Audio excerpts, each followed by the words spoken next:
One bright day in the middle of the night, two dead boys got up to fight. Back to back, they faced each other, drew their swords, and shot each other. A deaf policeman heard the noise and came and killed those two dead boys. If you don't believe this lie is true, ask the blind man. He saw it too.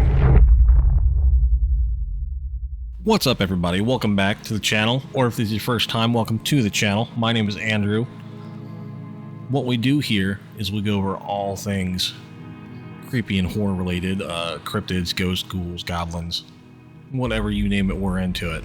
If you recognize that poem, it's from a movie called The Haunting in Connecticut. It's based on a real life story, a haunting of the SnedekerFamily from Connecticut, obviously.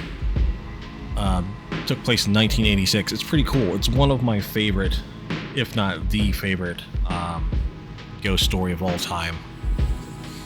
It is a true story. It was investigated by the Warrens. So if you want to kind of look at it like the movie was like the Kickstarter to the... I mean, it took place in 1986. I wouldn't really say it was a Kickstarter, but if you want to say it's like adjacent to the Conjuring universe, you could, because the Warrens did investigate it, but the Warrens are present in the movie. But what we're going to do today, we're going to go over The Haunting in real life, and we're going to compare it to the movie and see where the two line up and where they split. And if you like what we do here, drop a like, subscribe, comment down below. Let me know what you think of the story. Let me know if you're familiar with it. I remember this story from when I was a kid. There was a show called A Haunting, and I remember it vividly. There's one scene in particular. It's the demon at the bottom of the basement stairs, or the Undertaker, I guess he would be, is the dude who prepared the bodies in the mortuary. But he, down at the bottom of the stairs, his eyes are like solid black. He's got like slick back hair, and he's like looking up the stairs at one of the family members. Or maybe it was one of the investigators. I don't know, but I just remember the dude at the bottom of the stairs, and that has stuck with me since I was a child. But yeah, we're gonna get into it. So, let's start with the real story. 1986, the SnedekerFamily moved into a rented home in Southington, Connecticut, which, unbeknownst to them, used to be a funeral home. They soon reported experiencing disturbing phenomena, strange noises, shadowy figures, and objects moving on their own. Their son Philip, who was undergoing treatment for Hodgkin's lymphoma, claimed to see ghosts and became increasingly withdrawn. The situation worsened with claims of physical attacks and assaults. So Philip was, I believe he was 12 years old, which is it's a rough age, especially when you're going through Hodgkin's lymphoma, which I believe is a type of cancer. So what had happened, the parents they were living in another state, and I believe the cancer treatments were in Connecticut, and they were having to drive several hours a day for cancer treatments, and it was putting just like a real strain on the family themselves. So the mother started looking for houses closer to the cancer treatment center. They found this home, in this neighborhood. It was being renovated when she found it. She walked in and saw it. She called the management company that was in charge of the house, and it was within their price range. So she moved her and the kids into it. The husband stayed at the other property because he worked nearby. So he stayed there working a lot, and then would visit them like on the weekends. Eventually, they reached out to Ed and Lorraine Warren, well-known paranormal investigators. The Warrens concluded that the house was inhabited by demonic entities, and arranged for a local priest, Father Richard P. McNally, to perform a house blessing and exorcism. They were going through stuff for a while. This priest came in and took a look around, and he was like, hey, you definitely got some stuff going on. Let's check out the movie version. Haunting in Connecticut takes creative liberties in the story. The film depicts the haunting in a dramatic fashion, focusing on the family's terrifying experiences. The characters are fictionalized versions of the real Snedekers, and there's a notable absence of the Warrens.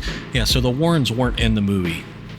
They were replaced by a priest, I think, or father, I think. In the film, the family struggle is primarily addressed by a priest named Father Kastner, played by John Dunsworth, not to be confused with the John Dunsworth from Trailer Park Boys. This is the dude that played Casey Jones in the original Teenage Mutant Ninja Turtle movies from like '89. The movie ramps up the horror with the supernatural elements, dramatic encounters, and a climatic exorcism scene. Unlike the real-life case where the Warrens played a significant role, the movie substitutes them with the priest character to drive the plot forward. Yeah. I also remember that the priest had cancer, like Philip did. And that's how they actually met the priest in the movie, is that he was there getting cancer treatment as well. So, does the movie stack up against the real story? On one hand, the film's dramatization creates a gripping narrative and intense horror sequences and clear antagonist. It focuses heavily on the psychological and supernatural elements, which makes it great cinema but deviates from the actual events. Yeah, obviously being a movie, it's going to have differences, but it's still, it's pretty close from what I remember. Conclusion. In the end, both the real story and the film offer compelling takes on the Snedeker's ordeal. Whether you're intrigued by the real events or captivated by the cinematic dramatization, there's no denying the fascination of this haunting tale. Yeah, like I said, this is one of my favorite paranormal stories. It stayed with me since I saw it on A Haunting as a kid. And then when the movie came out and, it showed... I don't want to say the guy was a necromancer, but he was definitely doing necromantic practices in the movie. Like with putting all the bodies into the walls and then using the kid who was a medium to conjure stuff. That is very necromancy. It's the dude. Pretty much, you could call him a necromancer. In the real story, from the actual Snedeker family, it's more demonic. I don't know if they express anything like there was rituals or anything in the actual house, but I do know that it was a mortuary, and they ended up moving into a mortuary where hundreds, if not thousands, of dead bodies had passed through the doors.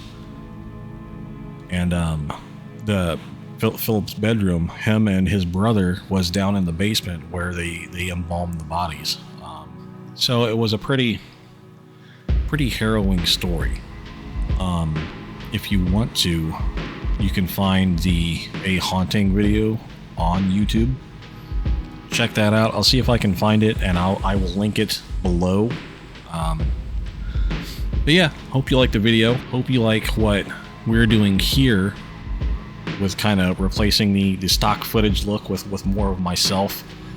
I'm not that comfortable on camera, obviously. We'll get there. Thanks, guys. I hope you have a good day. Remember to like, comment, subscribe. Let me know down in the comments what you think of this kind of stuff. Let me know what you think of the story. It's one of my favorite stories ever. Thanks for stopping by, guys. See ya.